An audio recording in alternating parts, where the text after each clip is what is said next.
I got a negative review today. I know, I'm as surprised as you. So I have an assistant who manages one of my email accounts for me, and it's the one where all my order notifications go and all of the reviews and all my junk email goes to that one too. And so I let her handle all of that because I was too overwhelmed. It was too much coming in. And so, but I told her, I said, I want you to always forward negative reviews to me. And I've only had maybe 3 or 4 ever. And it's usually a misunderstanding. But what is always surprising to me is that people will leave a negative review before they even contact me to clarify. So this was a misunderstanding about how one of our services works, our subscription box service, and it ships out quarterly. We ship them all at the same time. So the winter box ships in December, the spring box ships in March, and so there's a very fixed process for how this all works. And this person did not fully understand that process, but it's really interesting to me how they usually go on the attack before they even message to say, hey, where's my box? I thought it was going to be on its way. But this is what I have learned from that. And now, this is not to dog anyone out for their response. This is why it happens, though. And it took me a while to develop a thick enough skin to figure this out, because I get my feelings hurt so easily. But it occurred to me after being in business a while that most people respond that way because they are so used to crappy customer service. They're so used to getting screwed over by companies who really don't care. So they go on the offense before they even give anyone a chance to treat them poorly. That really sucks. That really sucks that businesses, especially online businesses, because we don't have that face to face with them, and so it's easier to be a jerk, right? If you're behind a computer screen. So a lot of times people get crappy customer service, and so they're already expecting a raw deal before they even get in touch with us. My response is always to just explain the process, apologize for any miscommunication. If you'd like a refund, if that's not what you were after and that's not going to meet your needs, we'd be happy to refund your money. But it just makes me so sad that and and as a consumer, quite honestly, I feel that way too. Like, I feel like I'm already gonna have to be go on the offense if my order from some other company has been messed up, because I'm afraid that they're gonna treat me like I'm trying to steal from them or something, and it's really unfortunate. But the lesson learned for me has been to be extra kind to people, take the time to explain the process, because a lot of times they just don't know. And it's really easy to turn somebody who is upset into one of your biggest fans when you treat them with some kindness. We've been in business for nearly 4 years now. Our 4-year mark is in April. And I say we, it was a one-woman show for the first 3 years. I screwed up a lot, and I mean a lot, because I was doing marketing, I was shipping the orders, I was ordering everything, I was handling inventory, I was taking everything to the screen printer, I was doing it from one end to the other the whole show, and not doing any of it well, quite honestly.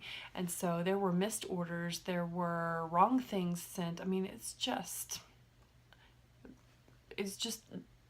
I was overwhelmed. I had way too much on my plate, and it took me a long time to learn to let people help me and to hire help. which is scary too, because you don't know if you're going to be able to pay them. But you know, in all those errors that we made, there are some people that were understandably upset and quit doing business with us. Lesson learned, a hard lesson learned. But there are a lot where I apologized, I fixed it, and tried to be careful to not let it happen again. But even sometimes it happened again, and I was just like, I'm sorry, please bear with us. We are dealing with some stuff right now, having some growing pains, and now things run so much better. We rarely get an order wrong. Our shipping times are so much faster.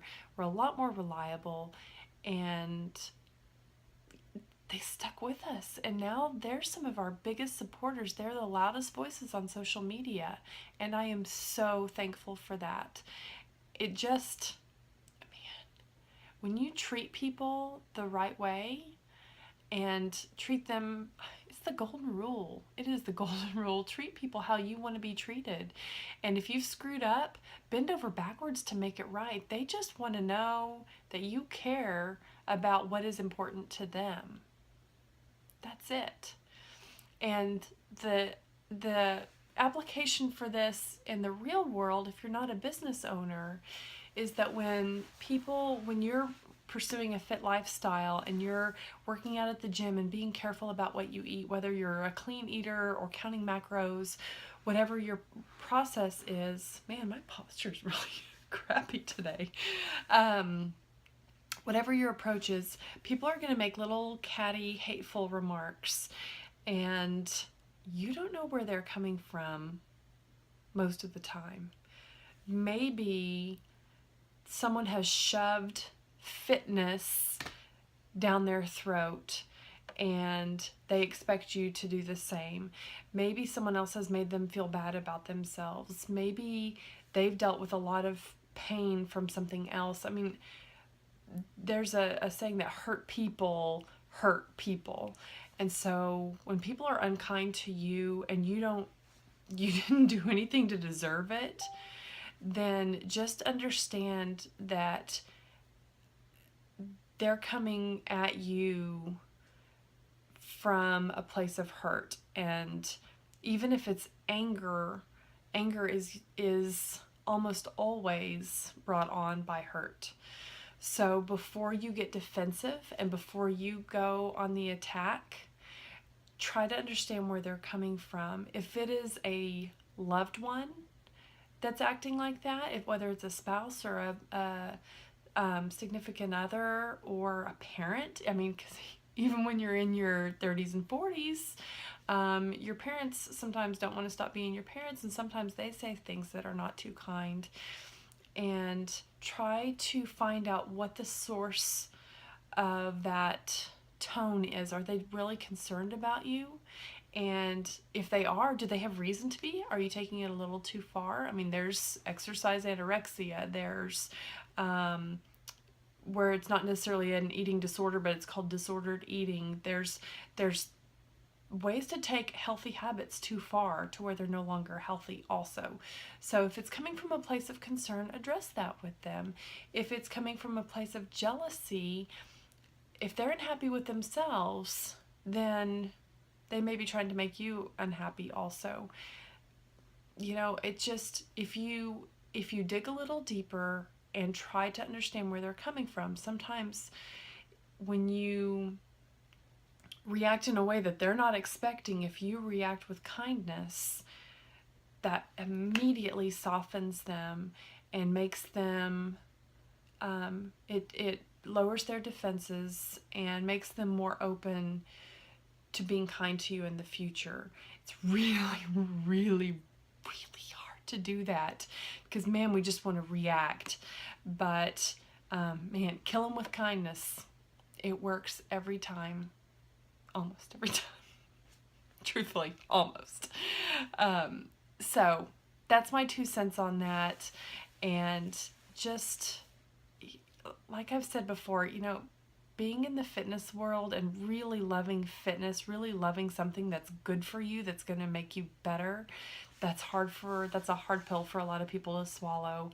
And if they see that you're doing it because you truly love it and not because you're driven by vanity, it's okay to want to look good.